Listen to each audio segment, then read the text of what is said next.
4 jeunes, une caméra, une ville. Nous, c'est Orange Mécanique.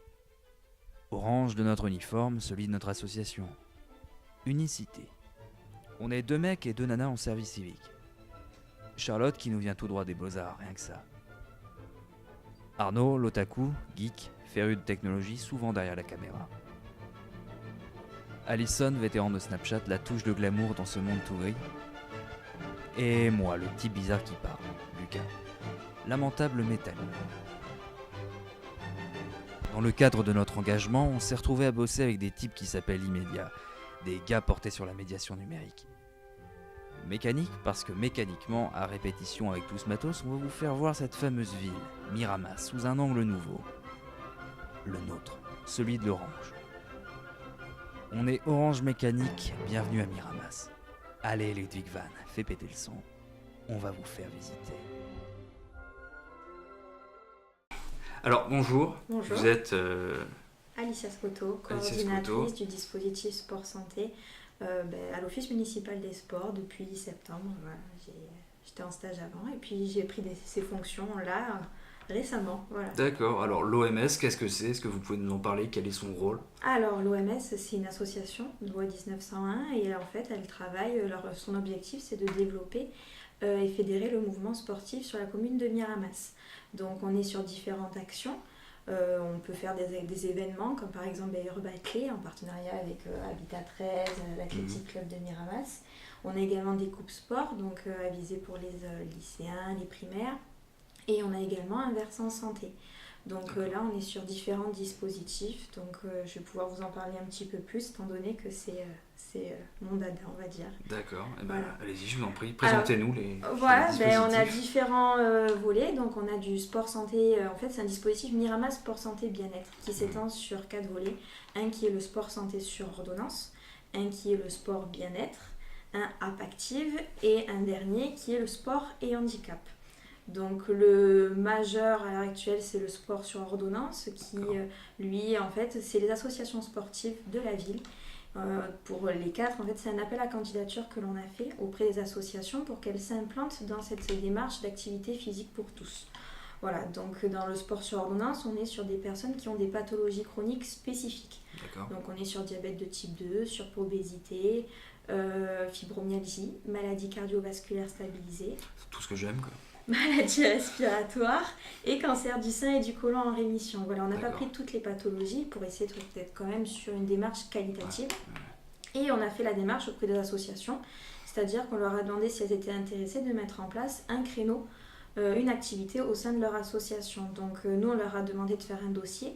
Et l'ensemble en fait, des décisions, c'est pas l'OMS qui choisit, en fait, on est quand même sur un projet ville qui est coordonné par l'OMS, c'est-à-dire que toutes les décisions se prennent en comité de pilotage. Donc avec les élus, les directeurs municipaux et les responsables de l'OMS. Donc le président, Louis Bonnel, le directeur, Bastien Gottas et également moi-même. Voilà. Donc toutes les décisions se font de manière collégiale et donc ces dossiers sont discutés, on voit leur éligibilité et à partir du moment où c'est validé, ils ont un label. Là, un label en l'occurrence du sport sur ordonnance où là en fait ce qui va leur permettre d'avoir une meilleure visibilité puisqu'ils ont un logo, mais pas que, c'est-à-dire qu'en plus de ça, on leur propose, ils sont prestataires de services, on leur donne une somme pour qu'ils puissent mettre en place ce module-là. Donc le module par contre il a des critères à respecter, c'est-à-dire que l'on veut que l'éducateur sportif qui va réaliser ce module ait au minimum une sensibilisation sport-santé.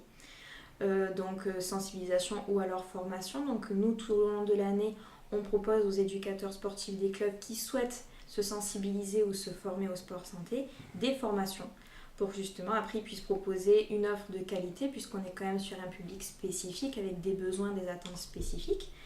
Et par contre au niveau des créneaux on leur demande que ce soit un créneau qui soit adapté vraiment pour eux avec des critères spécifiques étant donné qu'on est sur 10 personnes maximum par créneau. Donc vraiment de tout petits groupes spécifiques. Ce dispositif, il fait suite à la loi, je ne sais pas si vous en avez entendu parler, de modernisation du système de santé, où en fait, dans le cadre du parcours de soins, le médecin traitant peut prescrire de l'activité physique adaptée. Donc à ce moment-là, le médecin, il fait un certificat de contre-indication spécifique. Donc on a eu un partenariat avec beaucoup de médecins traitants, et y compris la majeure partie des médecins traitants de la ville, mais là on a élargi sur les médecins de proximité et des structures de proximité. et le médecin fait son certificat. À ce moment-là, la personne vient à l'office municipal des sports et réalise un bilan de la condition physique avec moi-même ou ma collègue Christine Marchak qui est éducatrice sportive, et à ce moment-là, on fait un bilan sur l'équilibre, la souplesse, la force, l'endurance, et à partir de ce qu'aura dit le médecin, des besoins et des attentes de la personne et ce que nous on a pu référencer sur le bilan, on l'oriente parmi différentes activités. Donc à l'heure actuelle, on a 6 associations qui sont labellisées et on propose 10 créneaux d'activité physique adaptée. Les personnes peuvent pratiquer jusqu'à 3 activités par semaine pour une participation financière de 30 € l'année. Voilà. D'accord. Donc on est vraiment sur une participation, on n'est pas sur une gratuité puisqu'on voulait quand même qu'il y ait un engagement de la personne pour que vraiment elle se sente concernée par le dispositif. Et là, voilà, on a permis de baisser, et pas sur sur une participation de 30 € de par des subventions. Donc en fait, on a reçu de l'argent de l'Agence régionale de santé, du Centre national de développement du sport. Mais à côté de ça, on a également la municipalité qui nous aide également, qui a un rôle aussi financier dans la mise en place de ce dispositif. On a beaucoup de partenariats, par exemple la maison de santé, d'autres centres comme le pôle obésité de l'étang de Berre, le centre de réadaptation cardiaque. Voilà, on essaie d'élargir au mieux et de vraiment proposer un suivi médico-sportif entre les professionnels de santé, le professionnel du sport et ses bénéficiaires qui vraiment, par contre, c'est aussi le cœur du dispositif. Voilà. D'accord, alors ça c'était le sport sur ordonnance. Ouais. On passe à l'autre étape, le sport bien-être. Voilà. Est-ce que vous pouvez nous en parler un peu ? Alors le sport bien-être, là on est par contre sur des personnes seniors qui sont quand même actives, c'est-à-dire ce sont des personnes qui pratiquent dans leur quotidien ou qui sont assez dynamiques, mais par contre elles n'arrivent pas forcément à trouver un créneau, une activité au sein des associations parce qu'elles trouvent que l'intensité est trop élevée par rapport entre guillemets à leur capacité. Donc nous ce que l'on a fait, c'est pareil, un appel à candidature au même titre que pour le sport sur ordonnance. Par contre là on a demandé au club de mettre en place un créneau au sein même de leur association sportive où là ils proposent une activité adaptée avec des intensités qui sont amoindries par rapport à un créneau dit ordinaire de club. Donc là on est avec des critères qui sont entre guillemets moins rigoureux que pour le sport sur ordonnance, puisque au niveau du nombre de personnes par créneau on n'est pas forcément sur 10 personnes, c'est après eux de voir à peu près la faisabilité sur un créneau qui reste quand même sur du qualitatif. Nous, ce que l'on a demandé, c'est qu'il y ait quand même un éducateur qui soit qualifié et formé. Et à côté de ça, une harmonisation du prix des licences pour qu'il n'y ait pas une grande disparité. Si par exemple, on a une personne du sport sur ordonnance qui, au bout de 2-3 ans, veut quand même continuer au sein des associations sportives, qu'il n'y ait pas un gros écart au niveau du prix des licences. Qui passe pas 30 €. Voilà. Donc on a demandé qu'il y ait quand même un avantage pour ces personnes-là. Donc nous, on était partis sur une harmonisation entre 80 et 120 € à peu près. Donc ces associations, elles sont... donc on a différentes associations, on en a 6 qui sont labellisées sur une activité quotidienne, et après on a 2 autres associations qui proposent ou de manière mensuelle et une qui en propose de manière découverte.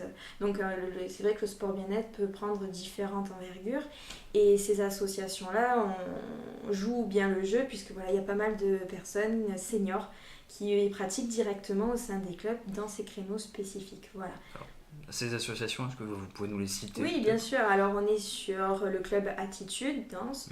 On a le gymnastique volontaire de Miramas, l'athlétique club de Miramas, le tennis club de Miramas, les archers de l'accro également. Le tennis de table.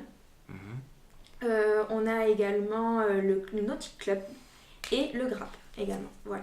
Donc ça, ce sont l'ensemble de nos clubs qui mettent en place des créneaux dans le sport bien-être, et ce sont aussi des clubs que l'on peut retrouver dans le sport sur ordonnance également. Voilà.